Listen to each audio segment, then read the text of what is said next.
प्रभु श्री राम के जीवन पर अनेकों रामायण लिखी गई है, जिनमें प्रमुख है वाल्मीकि रामायण, श्री रामचरितमानस, कबंध रामायण। कबंध एक राक्षस का नाम था, अद्भुत रामायण और आनंद रामायण। लेकिन क्या आप जानते हैं, अपने आराध्य प्रभु श्री राम को समर्पित एक रामायण स्वयं हनुमान जी ने लिखी थी, जो हनुमत रामायण के नाम से जानी जाती है। इसे ही प्रथम रामायण होने का गौरव प्राप्त है। लेकिन स्वयं हनुमान जी ने ही अपनी उस रामायण को समुद्र में फेंक दिया था। लेकिन उन्होंने ऐसा क्यों किया, आइए जानते हैं शास्त्रों में वर्णित एक गाथा। शास्त्रों के अनुसार सर्वप्रथम राम कथा हनुमान जी ने लिखी थी, और वह भी एक शिला चट्टान पर अपने नाखूनों से लिखी थी।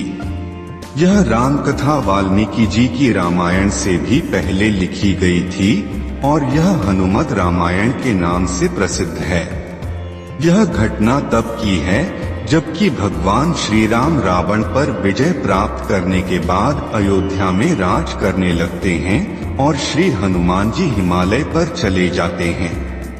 वहां वे अपनी शिव तपस्या के दौरान एक शिला पर प्रतिदिन अपने नाखून से रामायण की कथा लिखते थे। इस तरह उन्होंने प्रभु श्री राम की महिमा का उल्लेख करते हुए हनुमत रामायण की रचना की। कुछ समय बाद महर्षि वाल्मीकि ने भी वाल्मीकि रामायण लिखी, और लिखने के बाद उनके मन में इसे भगवान शंकर को दिखाकर उनको समर्पित करने की इच्छा हुई। वे अपनी रामायण लेकर शिव के धाम कैलाश पर्वत पहुंच गए। वहां उन्होंने हनुमान जी को और उनके द्वारा लिखी गई हनुमत रामायण को देखा। हनुमत रामायण के दर्शन कर वाल्मीकि जी निराश हो गए।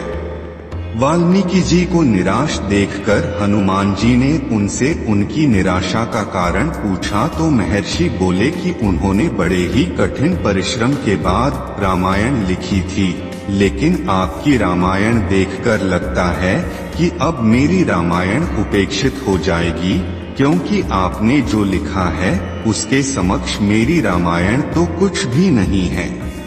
तब वाल्मीकि जी की चिंता का शमन करते हुए श्री हनुमान जी ने हनुमत रामायण पर्वत शिला को एक कंधे पर उठाया, और दूसरे कंधे पर महर्षि वाल्मीकि को बिठाकर समुद्र के पास गए, और स्वयं द्वारा की गई रचना को श्री राम को समर्पित करते हुए समुद्र में समा दिया।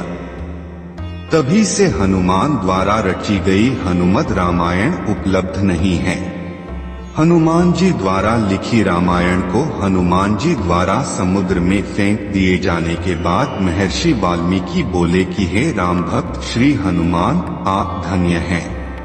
आप जैसा कोई दूसरा ज्ञानी और दयावान नहीं है।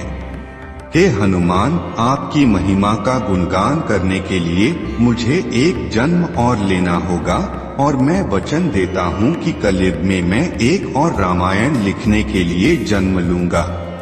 तब मैं यह रामायण आम लोगों की भाषा में लिखूंगा। माना जाता है कि रामचरितमानस के रचयिता गोस्वामी तुलसीदास कोई और नहीं बल्कि महर्षि वाल्मीकि का ही दूसरा जन्म था।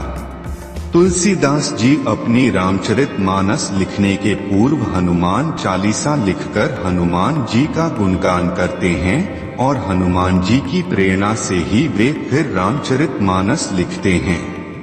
माना जाता है महाकवि कालिदास के समय में एक पटलिका को समुद्र के किनारे पाया गया, जिसे कि एक सार्वजनिक स्थल पर टांग दिया गया था, ताकि विद्यार्थी उस गूढ़लिपि को पढ़कर उसका अर्थ निकाल सकें।